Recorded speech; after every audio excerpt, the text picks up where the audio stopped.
কাল রাতে একটা সন্ত্রাসপুরে ঝামেলা হয়েছে।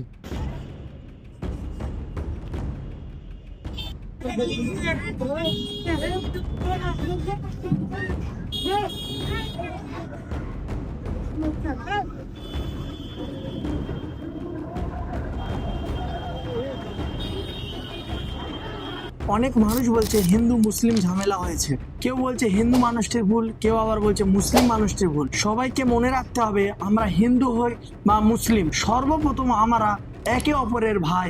ঝামেলা শুরু হয় ব্যক্তিগত কারণ থেকে, কিন্তু পরে সেটা অকারণেই বড় আকার নেয়। আমি সবাইকে একটাই কথা বলতে চাই, কারোর ব্যক্তিগত ঝামেলায় পুলিশ প্রশাসনকে না ডেকে কেন পাড়া প্রতিবেশী বা দল বল ডাকবে? আপনার ব্যক্তিগত সমস্যার কারণে দুই সম্প্রদায় মানুষদের মধ্যে দূরত্ব তৈরি হতে পারে। কেউ গালাগালি করলে বা গায়ে হাত তুললে বা অন্যায় করলে তার জন্য আইন আছে, পুলিশ আছে। ঝামেলা বাড়িয়ে নয়, আইনের সাহায্য নিয়ে সমাধান খুঁজুন। চাই আপনি হিন্দু হোক চাই মুসলিম, আমি সবাইকে বলছি।